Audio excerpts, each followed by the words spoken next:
listening to episode 32, chapter 4 of the Daily Growth Discipleship Podcast. I'm Josh Havens. And I'm Chris Lamberth. And we're on a journey to learn what it means to live a lifestyle of discipleship. We're glad you're joining us and hope that as you set aside this time for God, that He would help you grow today in the everyday moments of life. And today we're continuing our conversation with Father Albert Haase. Ordained a Franciscan priest in 1983, Albert Haase is a popular preacher, teacher, spiritual director, and guest on talk radio shows. A former missionary to mainland China for over 11 years, he's the award-winning author of 11 books on popular spirituality and the presenter on 5 best-selling DVDs.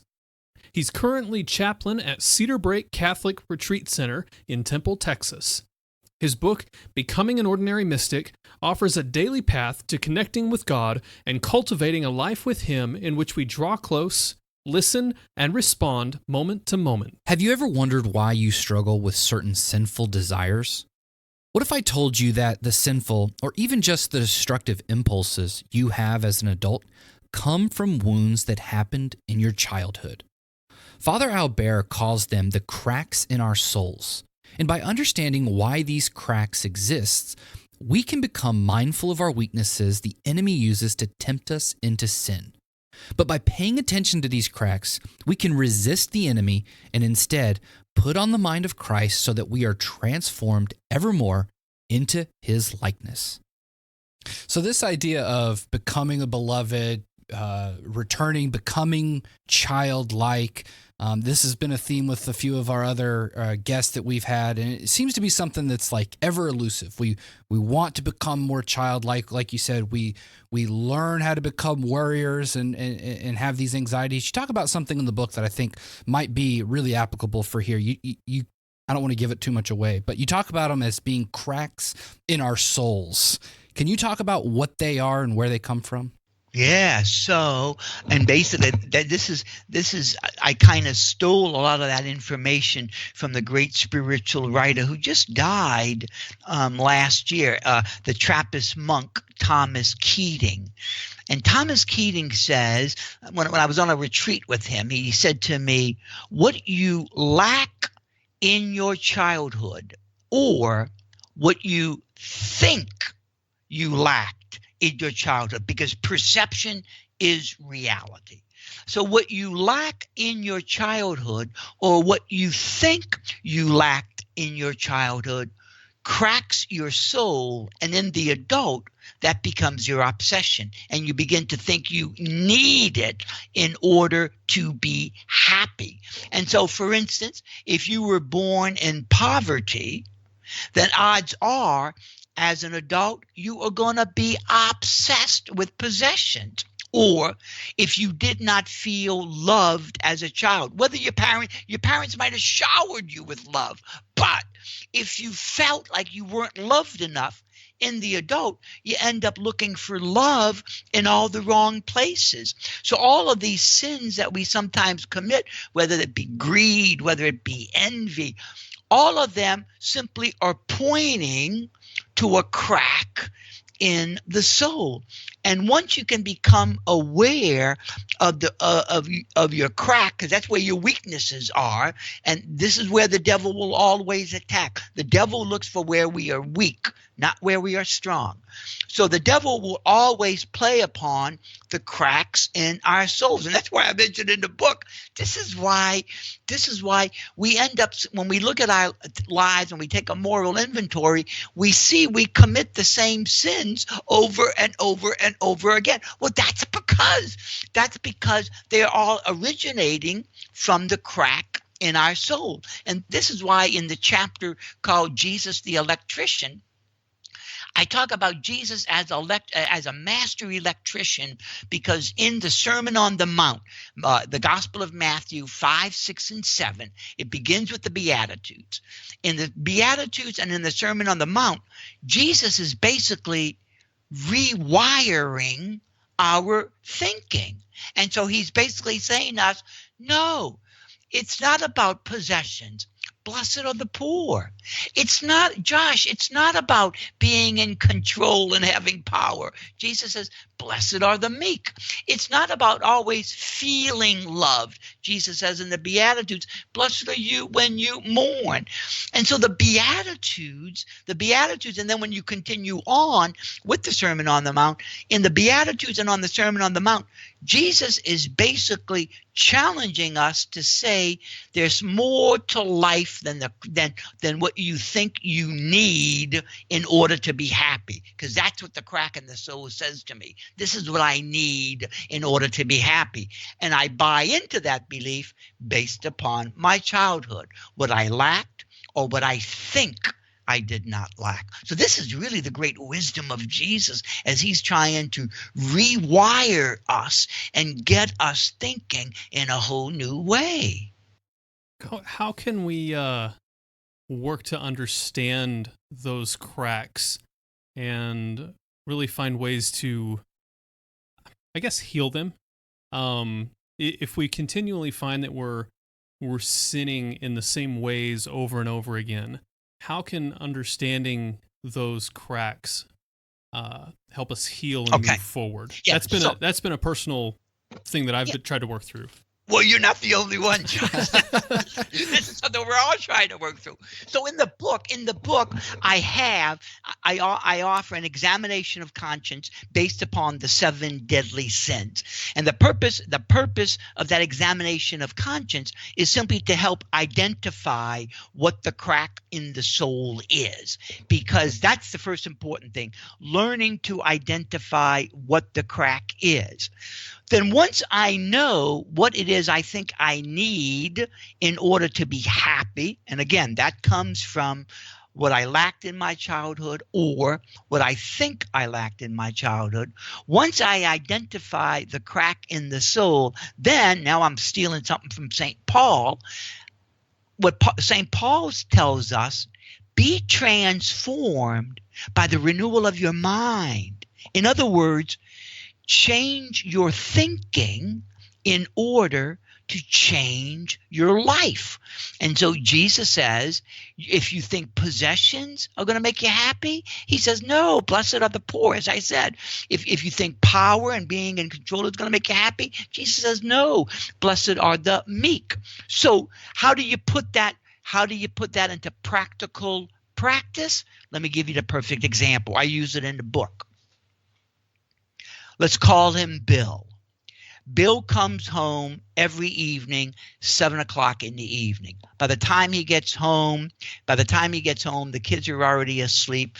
The wife might still be up. She might be in the bedroom reading. Bill wants to relax. And so Bill now has established a pretty bad habit, because what Bill does is every night when he goes home, he tends to go to inappropriate internet sites, and that's a form for him to relax. Well, I offer Bill another strategy. I say, when you get home and when you find yourself being tempted to go to those inappropriate internet sites, stop, take a breath, and say to yourself, this is not going to make me happy. This is not going to satisfy me. It's going to be fleeting. And if you can do that 90 consecutive times, it takes 90 consecutive choices to form a habit. If you can do that 90 consecutive times, you have broken a bad habit and established a new habit. But it takes 90 and in Bill's case, because the habit had been so ingrained in him, he was able to do it maybe for 3 nights, and then he fell, so he had to start all over again. But this kind of stuff we have to work at, because grace is always being offered. The question is, are we going to respond to that grace? So the grace is always there. It's a question of, am I willing to say yes to it. And so this is what Bill is doing as he's trying to break his habit of going to inappropriate internet sites. And you can use that practice on any kind of thing. You have a woman who, she gets depressed. And so she thinks she needs always to be happy. So whenever she feels a little bit down, she gets in the car, she goes to a shopping mall, and she maxes out the credit card. Well, next time she's depressed, right as she's going for the picking up the car keys, stop, take a breath, and say to yourself, I can go buy another handbag, but that's not going to make me happy. That happiness is fleeting. So we need to change, as Paul says, be transformed by the renewal of your mind, or as he says in Philippians chapter 2, put on the mind of Christ. In other words, absorb the teachings of the Beatitudes and the Sermon on the Mount and begin to try to live them out. Yeah. Yeah, I love it. I have to be honest. I'm going to make sure it's easier said than done, because getting to that magic number of 90 consecutive choices, it's pretty hard. Yeah, and you might have to fail that many times in order to get that many wins eventually. And so I love what you said about it takes grace. Like, we have to walk in grace as we're trying to practice these things. Yeah. And so I think that's a very important thing for people to get. And no, I love it because, again, it's extremely practical, and like you said, it's easier said than done. But it gives us a path forwards. And I think knowing those, so much in my experience, living, walking Christian life has been misinformation. It feels like to me, where it's like, I just wish somebody would have told me it was going to be hard, I was going to fail, and that's okay. Listen, I tell the story in the book, Becoming an Ordinary Mystic, in the introduction, the wonderful story about the great Carmelite saint, Teresa of Avila. She's in a carriage going to one of her monasteries, and the carriage hits a bump in the road. She falls out of the carriage into a water puddle. She looks up to God in heaven, and she says, "Oh, Lord, if this is how you treat your friends, no wonder they are so few." Yes. So, but also be aware of the fact, too, that both in defeat and in suffering, this is how we also are shaped in our spiritual formation. I think we need to always remember that Paul even says, where sin abounds, grace abounds all the more. So be aware of the fact that, and be aware of the fact that we're not meant to be perfect. If we were supposed to be perfect, God would have created us computers. So we're not meant to be perfect, but we are challenged each and every day to take another step beyond the ego, to use the language of Jesus, to die to myself so that the person that God wants me to be can begin to be manifested in my life. And that's what responding to grace is all about. And that gets hard sometimes. That gets hard. Yeah, that definitely does. But I don't mean to. No, go ahead. But the part of the reason, Chris, why it is so hard, I'm going to go back to Josh's point. The part of the reason why it's so hard is because we want to be in control of our own spiritual formation. Don't let the Spirit tell me what to do. Let Father Albert tell me what to do. This is a problem for all of us. Yep. And so that's where that sense of surrender and acceptance we're called to have, which is the greatest gift we can give to God, because it's basically saying we trust God when you surrender and accept. See, that is normally what I like to ask as my final wrap-up question is, what do you hope readers will come away with after reading the book? What transformation are you praying takes place in their lives? But I feel like you just answered it. Do you have anything else to add, though, to that? Oh, no, really. The only thing that if people take anything away from the book, it is simply this: God is closer to you than you've ever thought or imagined. And there's nothing to get in the spiritual life Our challenge is to simply become aware of what we already have. We are sitting on the gold mine. And unfortunately, most of us are sound asleep. And so we keep looking outside for some other place, thinking the gold is somewhere else, when in point of fact, we're sitting on the treasure chest. Mm-hmm. That's beautiful. Father Albert, where can people go to pick up a copy of your book and to follow more of your work? Well, so they can go to Amazon.com for any of my 11 books. They can go to ivpress.com if they want to buy the book from the publisher itself. They can visit my website, which is www.albertofm.org, and there they will see all of my 11 books, my 5 DVDs that I've published with Paraclete Press. They can learn a little bit about me. They can also see my calendar and where I'm going to be preaching and teaching. Excellent. Well, Father Albert, thank you so much for this conversation. This has been fun. This has been excellent. Fun. Excellent. It's been a blast. You have given us so much. We're going to be chewing on this for weeks and months to come. You mentioned Popeyes earlier. I think we're going to get a Popeyes chicken sandwich after this, and right we're probably now. going to talk about this. They're all sold out. They're all sold out. Not in Springfield. They got them back in Springfield, Missouri. Are you for serious? Yes. I did. As of when? Monday. Yeah. Because I just went to Popeyes on Saturday, and there was a big sign at the one here in Belton, Texas, and the big sign says, "Don't even ask, we don't have them." Well, that's great. If they're sold out at this one, I guess we'll have to go and repent, and we'll go back to Chick-fil-A. But until then, so No comparison. No comparison. All right. Well, thank you again, Father Albert, for being with us. We really enjoyed it. It's been fun being with y'all. In his book, Father Albert outlines 5 steps for overcoming habitual sin that flows from those cracks in our souls. First, we need to become aware of the obsessions we have in life. These often come from a lack or a perceived lack in our childhood. Second, we need to reflect on the thoughts and feelings we have when those obsessions come to the surface. Third, we need to understand the desires that are born out of those obsessions. If you're obsessed with possessions, what possessions do you desire?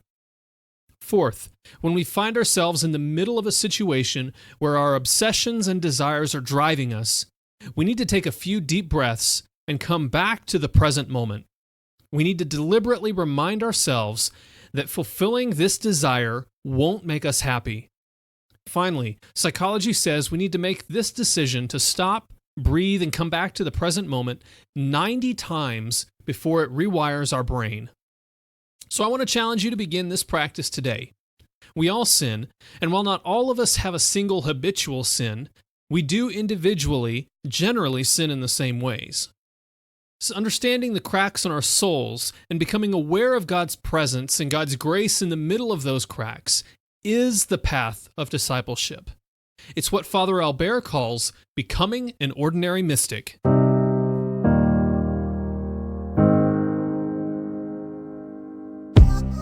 How can you create a lifestyle of discipleship? Most Christians think discipleship is a program or a few practices thrown in at the beginning or end of the day. But we want to help you create a lifestyle where walking with Jesus throughout the day is not only possible, but natural. And we have a tool that's going to help you do just that. It's called the Daily Growth Journal. It's a guided journal that's going to help you become secure in your identity with God and authentically walk with Him in your daily life. Growing daily in your walk with Christ is possible if you cultivate a lifestyle of discipleship. And the Daily Growth Journal will help you do just that.